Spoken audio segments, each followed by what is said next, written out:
I am a huge fan of Superman. I cannot even tell you, when I watched that movie way back in the 70s, God, I'm that old. In the 80s, right? So I don't remember. When I saw Christopher Reeve in that movie, I said to myself, I'm going to marry that man someday. I was so taken by his beauty, his acting ability. So beautiful. I love that movie and I love Superman. But I'm so glad to be back as always. I'm wearing my green jacket. Katerina Lankova. Isn't she good, Michael? Excellent. Isn't she Amazing. good? Michael De Nola, he's our special guest tonight. I said it right this time. Yeah, you did it. But I was saying to you Michael De Nola, like very Italian. Yeah. But it's Michael De Nola. Yeah. You see? Yeah. Cut to the chase. I want to thank my sponsors tonight. D'Amico's, the best Italian specialties. I'm going to see you guys tomorrow with Mr. George Santana. I have a date with George. You got a date with George? I said it. I got it. I'm you better put earplugs. We're going with George, with Chris Vieri, my dear friend. We're going to head to D'Amico's tomorrow afternoon, 3 p.m. So I'm going to see you guys there. Madonia's Brothers Bakery. I went upstairs. When I went this week to get the breadsticks, they didn't recognize me. I walked in, and I came, I went for my breadsticks, and they didn't recognize me. Angel Vasquez is in the house. There you go. Ginger Broderick, too. Katerina Lankova, Fluff and Style, Quinton Bailey. We miss your cakes, baby. I'm still waiting. You're coming next week? I hope you do. Yes. You owe me that one. Yeah, I like that live. You see that, Gloria? She knows what she's doing. You like it, Michael? Yeah. You see? He's like the King Khan. You see, I'm hugging the Empire State Building right there. Okay? And Bruno, Beauty Salon and Spa. He's our new sponsor, so I have to bring it up. Bruno, we love you. I see you next week, next Wednesday. I'm going to have a makeover. Did I need it? You damn right I did. Can you get a makeover for George Santana? Yeah. You know what? The George has that quality. He's very Italian, but he's very sexy in his own way. Oh, I know. He's extremely sexy. I know that. But let's change the subject. It's about you, Michael. That was about George. It's about you. Okay. I was watching your reel last night, checking all your acting work. You're an actor, but musician too. Yeah. Right? I want to talk about that too. Yeah.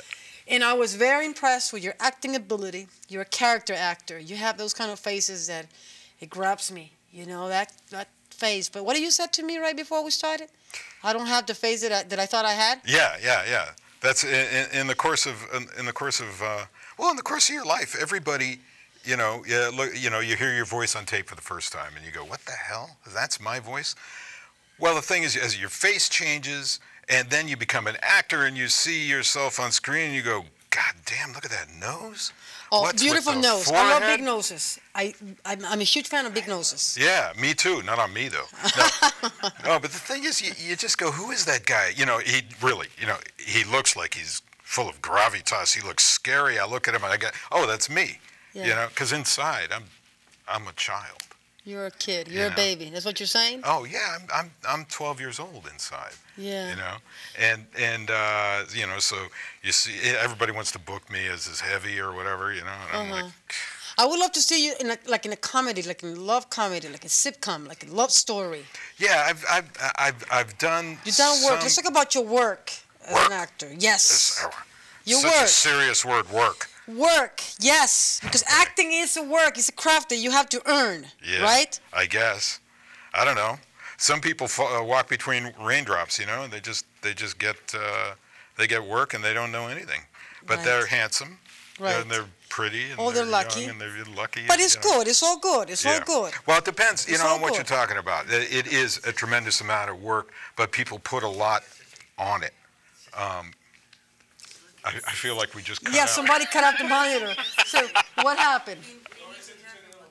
Okay, he's gonna have to look at me. Oh, I gotta look at you. You see, we make the adjustments, but why they turn off the TV? Did they cut off everything? Are we live still? Watching the cat. Are we still going live? I can't believe it. I can't believe this shit did what she see did, what hard man. work this shit is?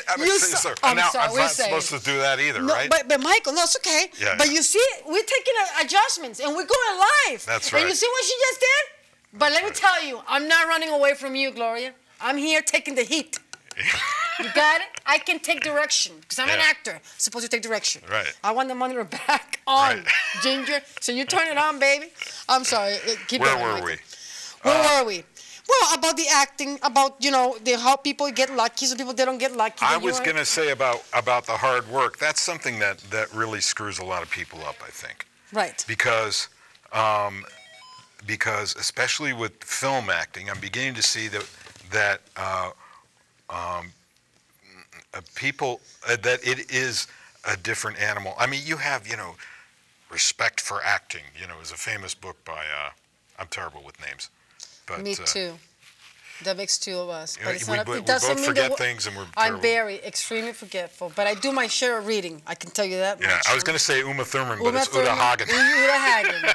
Well, she's one of the greatest. Yeah. That's a great book. Yeah, yeah. So, the actor prepares, and this whole notion, so what the actor does then is over-prepare. Right. And the actor gets over intense and stops having a good time and starts thinking about all this heavy stuff I should do. Right. And then there's a guy named Jack Plotnick, who's really a great acting teacher. And what he said that really struck me, because I really, when I heard this, I thought, wow, that is great. I haven't been booked since. But that's not the point. But he said that the great actors don't have something you don't have. The great actors, let's back up. The great actors,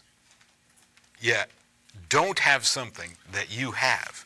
In other words, they've rid themselves of all these assumptions and all these heavy things that are holding them back. And they're just in there being very simple and playing.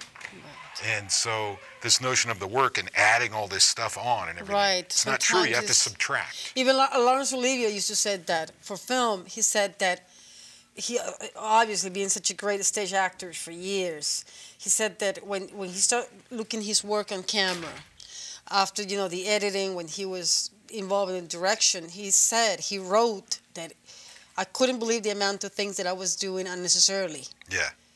Yeah, it's a lot of fear. It is exactly, and it's like the less, the better. Yeah.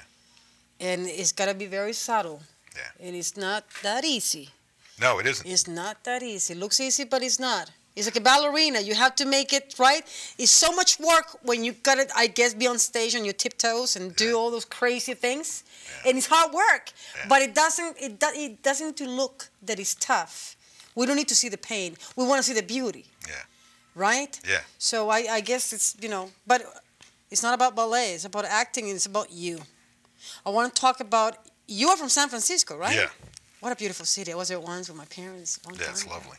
It's beautiful, right? It is. Very different from New York. It's very classic and very modern too, right? Yeah, I mean, New York, to me, when I first saw New York, it was like, this is it. I mean, I loved San Francisco, and I loved it, living there and everything, but and actually I didn't grow up in San Francisco. I grew up down the peninsula from there near Stanford. Right. But you went to Berkeley. Yeah. And studied linguistics there. But the difference in what, what they say, the difference in energy, like I'm an expert on energy. But, are you? Well, yes, you gotta be. You gotta be. No, I don't think so. But I mean, I don't think I am. But I do know that I felt it when I was in New York the first time. This is that I had moved to Boston, and I came down to visit New York, and I was like, oh man, I screwed up. Why did I move to Boston? Boston is beautiful. Watch it. It's not the same, but it's a beautiful city. It's beautiful. There's a lot of movie productions going on in Boston. It's a lot of work there. All right. Oh, the hell with Boston. You know what? I don't care if I never work in Boston. I tell you, I have some friends from Boston, and all these guys. Well, screw your friends from Boston. Well, come on. What about Ben Affleck and the other guy? I the other forgot his name. Matt Damon. Yeah. They always writing and creating work, and New Hampshire and Boston, all those places, they have great talent. They're all right, but they can have it. They can have it. They can have it, but no place is like New York City. That's what you're saying. This is it. This is where you want to be. Yeah. Right? Yeah. In San Francisco, you don't miss it much? No, not really. Not at all. Well, my family's there. My parents and my brothers and sister, and I miss that aspect of it. And also, it's very, very beautiful. But I feel like I've been in New York for 10 minutes. I've been Right. here for like 16 years or something. Back in 1996, you moved, Yeah, right? yeah. That's a long time. Yeah. It doesn't seem like a long time at all. Right. And you know, so it's, no, I haven't finished with New York yet at all. Right. You know, and I don't ever, I'm not attracted to going back to San Francisco. You're not. You don't miss it at all? Only your family. But what about the energy? No. No, I mean, you know, when that fog comes in around 4:30 in the afternoon, the Okay. constant pressing wind coming off the cold Pacific. Yeah, I don't like no, it. You can't no. walk around in the summer. You know, Ah. you got to have a jacket on at all times. And But what about here? You gotta have a jacket on in the summer. Come on, we're talking about crazy weather. yeah, well, Michael, that's you don't know what to wear. Come on. We were in rain. I get off the subway, look at my hair, and then expect. Oh, why you don't not looking? You know, look at this. no, I know.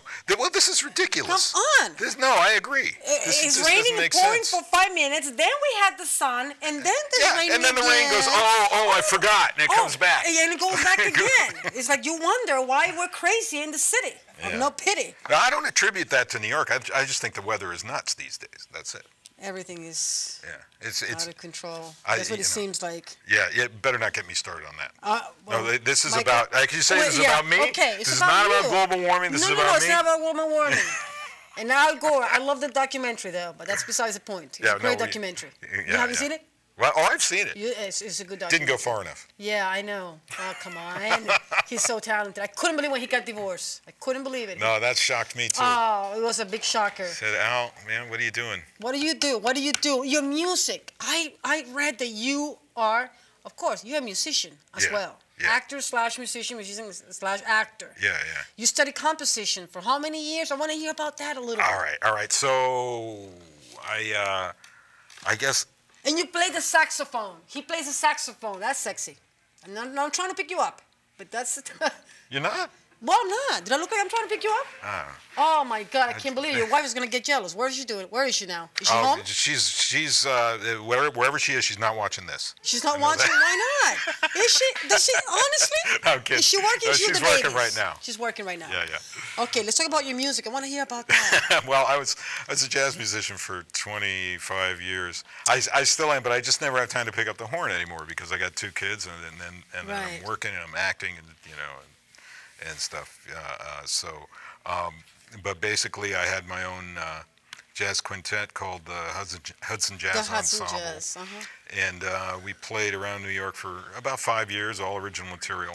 Okay. And then I guess basically a lot of our gigs just dried up. We had some steady gigs, and then somebody put me in their movie, and I stopped doing it. But That's what I want to hear. You want to hear? I want to hear the first time that you said, "Okay, I can do this. I can act." Can we try that one out? That's what all I right. want to hear. I that haven't said it story. yet. You haven't said it. Okay, good for you. You're on the right track then. That's nice to hear. But what happened was I have some old friends, Fern Pearlstein and Bob Edwards. Bob wrote a screenplay. He won an award for it, and he got a directing and director's cut. In other words, he got full power over the production, and which I'm probably totally wrong about, and I hope he forgives me. But anyway, Bob and Fern, they're married. They have a kid. We're friends. They put me in this movie, Okay. and as a gangster, and it was like I got sick with acting. I came down with it. I thought, I want to do this. This is fun. I want to explore it, so I started taking acting classes. With whom? With Sally Johnson's studio. Okay. They've been around for a long time.